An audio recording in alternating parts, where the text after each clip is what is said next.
Hi, my name is Andrew Baker, and I'll be doing my speech on why marijuana should be legalized on a national level. This is my audience. Mother, friend.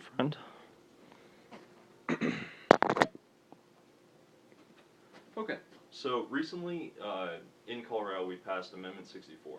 Amendment 64 allows the recreational use of marijuana for everyone over the age of 21. Only Washington and Colorado have these laws so far, and Alaska and California have decriminalized marijuana. Other states have medical marijuana laws, and still other states are looking into those. So first, I want to give you a general idea of how the federal government and the DEA sees marijuana compared to other drugs.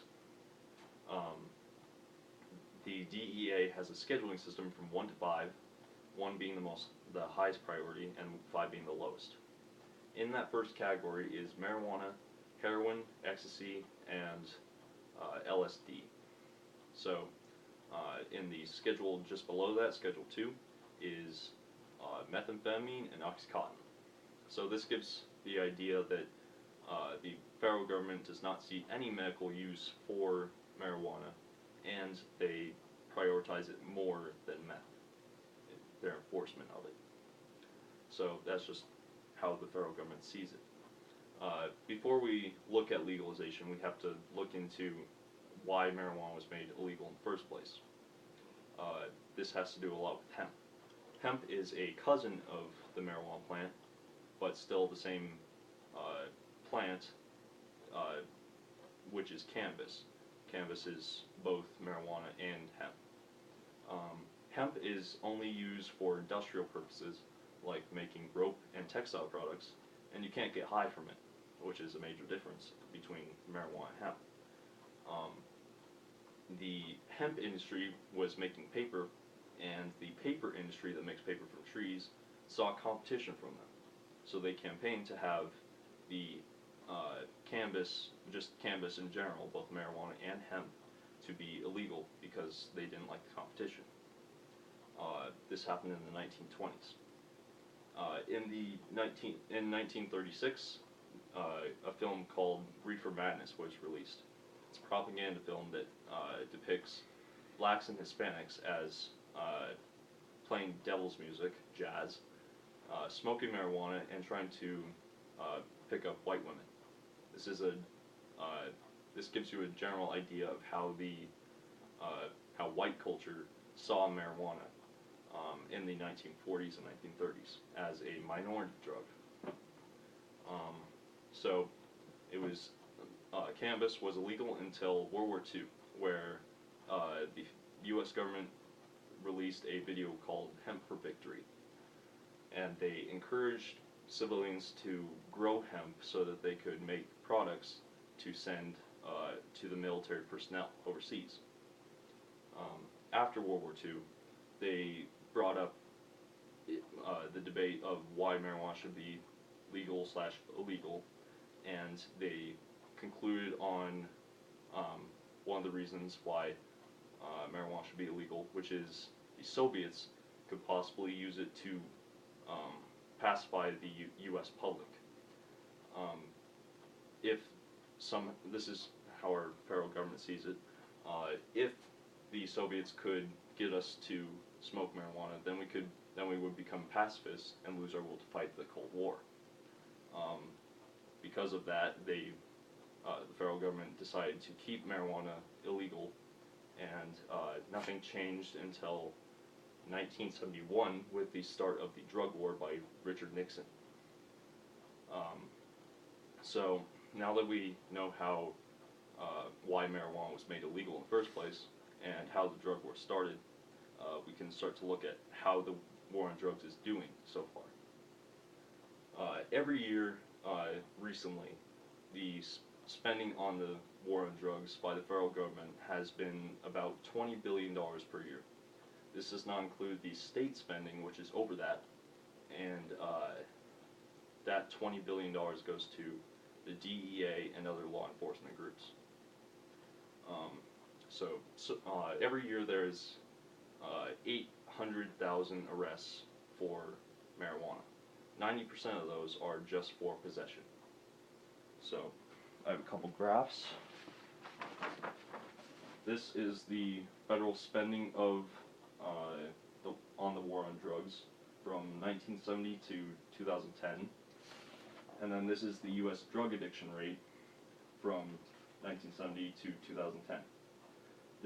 The addiction rate is very consistent at around 1.5%, and the federal spending went up drastically in 1988 to 1990.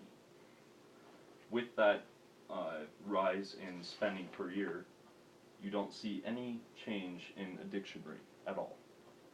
So this brings up the question, is the war on drugs even working? I personally do not think so. The war on drugs does nothing except for it hurts the American public.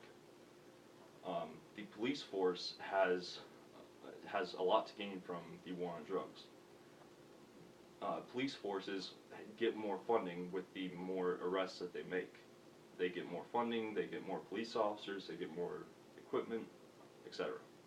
So with the war on drugs, the police officers get a lot more money to enforce these laws, because a lot of what they do is based on the drug war, and a lot of it is marijuana prosecution. Let's see. So, if/when marijuana is legalized, like in January, actually a couple months, it will likely have a similar regulatory system to alcohol and also tobacco. I just like to compare the three, with caffeine also thrown in there. The deaths per year in the U.S. for tobacco is 880,000 per year. It's one of the leading causes of death in the U.S. Alcohol is responsible for 80,000 deaths per year, and even caffeine is responsible for about 1,000 deaths per year. Now, if you know anything about marijuana, you've probably heard this stat before, but I've surprised many people with it. Throughout the entire history of documentation, 10,000 years, there's been no deaths ever from marijuana, ever. This does not include someone doing something stupid while smoking, but you cannot die from inhaling marijuana at all. It would be impossible. They can't even do it with lab rats that get injected with more THC, tetrahydrocannabinol, than humanly possible. So this brings up the question of why isn't it even illegal? Why are they trying to protect us from something that's not even a threat? Why is that? A lot of people bring up the gateway theory, which is that or the stepping stone theory, where, camera. Sorry. So, gateway theory or stepping stone theory is that if you start on marijuana, then you have to progress to harder drugs such as heroin and meth. This is just not true. In fact, in a study, one out of 104 marijuana users use cocaine, and less than 1 out of 104 use heroin. So that's not enough of a correlation at all to make that statement. So with all these deaths from tobacco and alcohol, it has to create at least some of a burden on the medical system. Those 880,000 people per year probably went to the doctor to try to get themselves treated. So all those people went to the doctor and then ended up dying. This creates a huge burden on the medical system. So, in comparing tobacco, alcohol, and marijuana, I would like to bring up, why is it okay for someone to get really slobbering drunk where they can't stand up, but it is not okay to be high, or to a similar extent? Why is it ethically okay to drink as much as you want, but not ethically okay to smoke marijuana and get really high? Why is that? Um, I really don't see any difference at all. I honestly see alcohol as more of um, a harder substance, if anything. So, um, so most of this speech I've been talking about the harms of marijuana being illegal. So let's start to look at the benefits of legalization. Uh, Probably the biggest benefit of legalization, camera.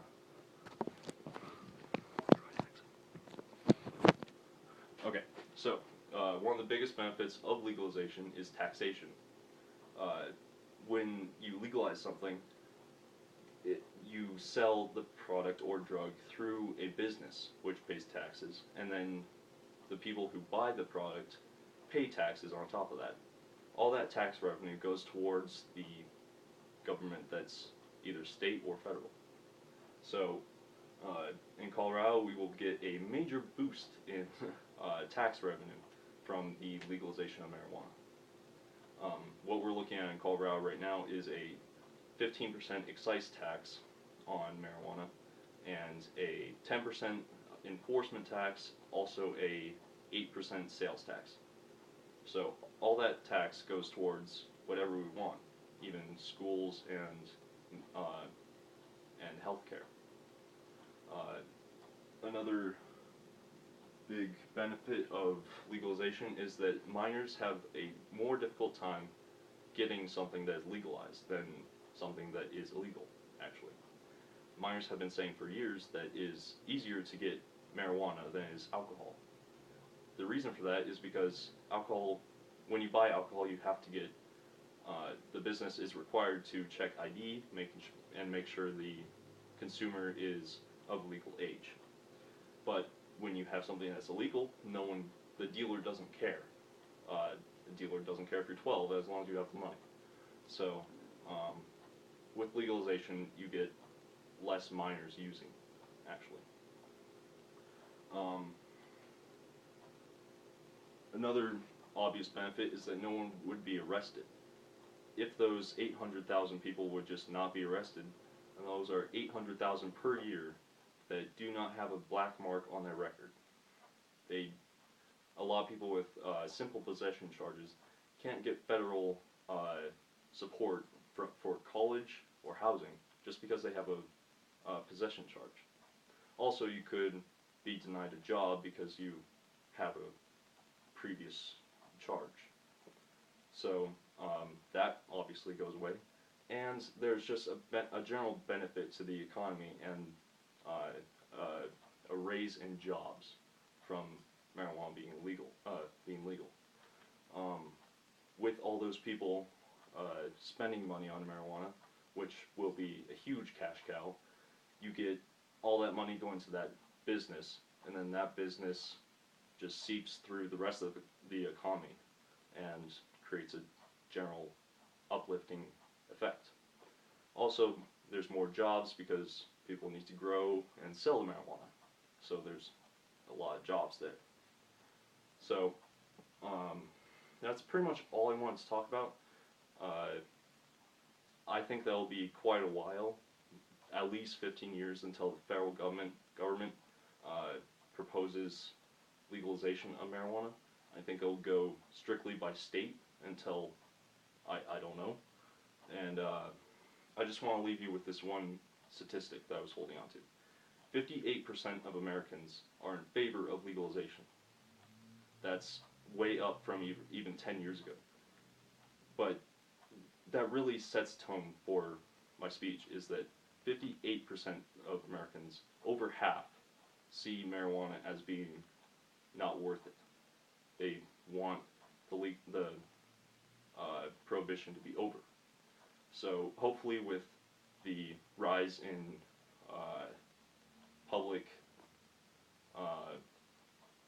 public opinion, hopefully we'll see a federal change. But until then, I think it will only be statewide change. So, thank you for watching, and I will look forward to watching your videos.